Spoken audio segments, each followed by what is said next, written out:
G'day, I'm Sharyn and I've got a wardrobe problem. It's winter in Australia and I have got a grand total of 3 long sleeve t-shirts in my wardrobe and I need some more. But rather than going for a pattern, I figured what I'd do is just have a purchased t-shirt and I'm going to make alterations to it to get myself a pattern. So we start by making a pattern for the back. I use non-fusible interfacing for patterns just because it's cheap and easy. I usually buy it by the bolt. When I started to do this, I drew a line for the centre back and one at 90 degrees to it for the hem, and that's that one there. That's where the t-shirt is to come to. And I added as much fabric as I want at the bottom to be turned up for the hem. I added it down there.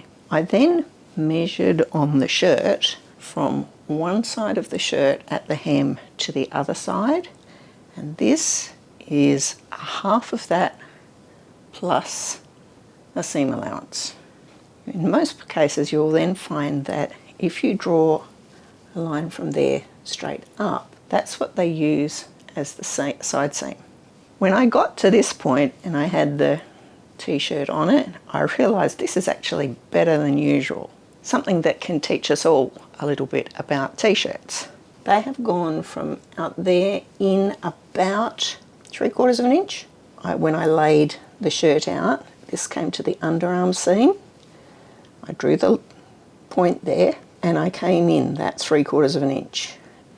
And then I followed what they did down the side seam, and you can see there is a little bit of shaping there which you often don't get with cheaper t-shirts. So this is a better quality t-shirt. It's easy to work out from the hem to the neckline. It's usually not that difficult to work out your shoulder angle, but this is another position where I found out that this particular shirt was better than most, because in this particular one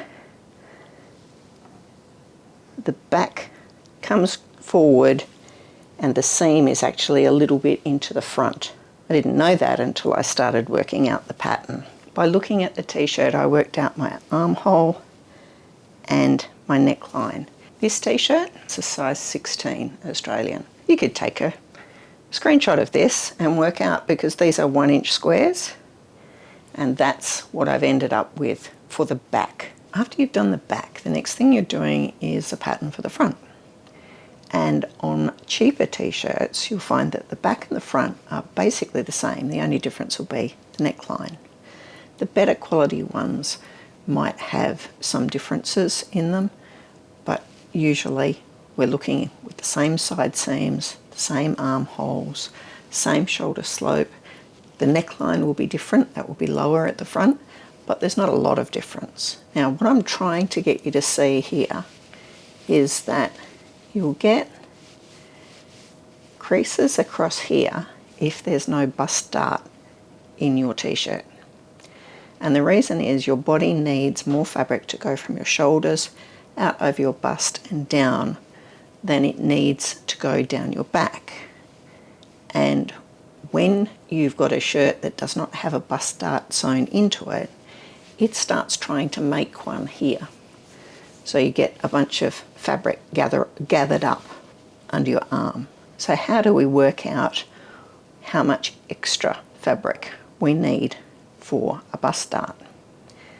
If you're wearing a shirt that's nice and slippery and it's not getting caught on any of your other clothes, and you look in a mirror and on your side, the difference between the front and the back, assuming that they're both supposed to be the same length, that's what is getting used up in your bust. I need about this much extra fabric to go over my bust, so I need to add that to the front. Here's the back. I'm going to start off exactly the same way with the front that I did with the back. So I'm going to do centre front, which won't be a seam, that will be a fold, as this is. I'm putting the hemline and the cut line, and then somewhere in this area, so about bust area, on the front, I've made a tuck. And the tuck is that 2 inches that I wanted, or 5 centimetres, that I wanted to be for my dart. So once you've got that tuck in there, you can just copy that same line down the side. As I said, this particular shirt, the front is shorter, the back comes over, so that the seam, the shoulder seam, is actually a little bit down the front, so it's a little bit shorter. The armhole is actually trimmed out a bit further on the front. This is how you can tell it's a better quality t-shirt. If it was a regular one that most of us buy, the back and front will be exactly the same. This means that the sleeve also has to be a very definite back and front. This was the neckline that I could get out of it. We'll have a look in a minute at how things change. So like, this is how the original t-shirt was. I've added that extra distance in there. And when I take that tuck out, this is a bit longer than the back, and it's about here where the bust dart should be. I think it's actually there. Now that I've actually made one up, I think it's down there. There's the right point. Now that you've got a back and a front for your t-shirt, now is a good time to try to make up a little chemise.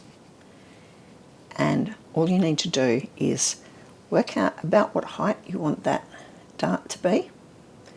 Start at the side seam with the fold and start 1 inch, in my case, from the fold, and come in pointing towards the bust point. Don't go all the way there, it will look odd. But by putting together your shoulder seams, doing your dart and doing your side seams, you'll see, have you made improvements to your garment?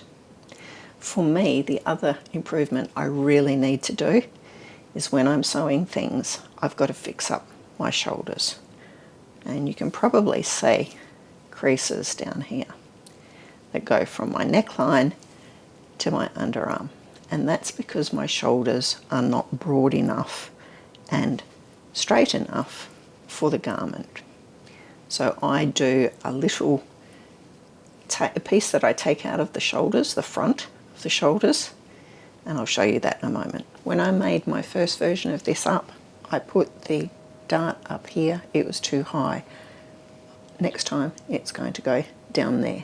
This is what I cut off the front of the shoulder for me. So you can see it's not very much, and it went from about 1/2 inch or 1 centimetre at that end to nothing at the shoulder.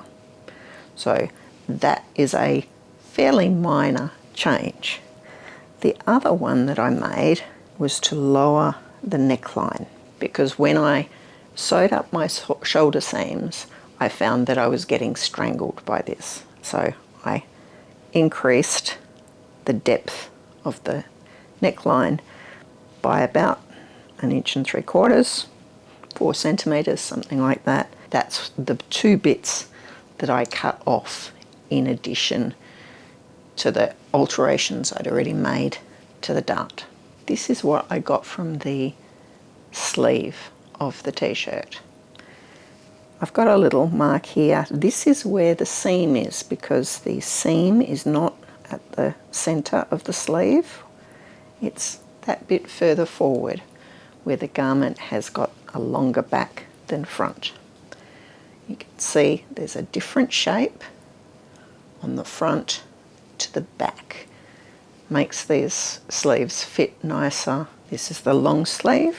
Underneath we've got the short sleeve. The front of the sleeve is a different shape to the back, and this is the mark where the seam is. One for the short sleeve is underneath, and I've just extended it to make a long sleeve.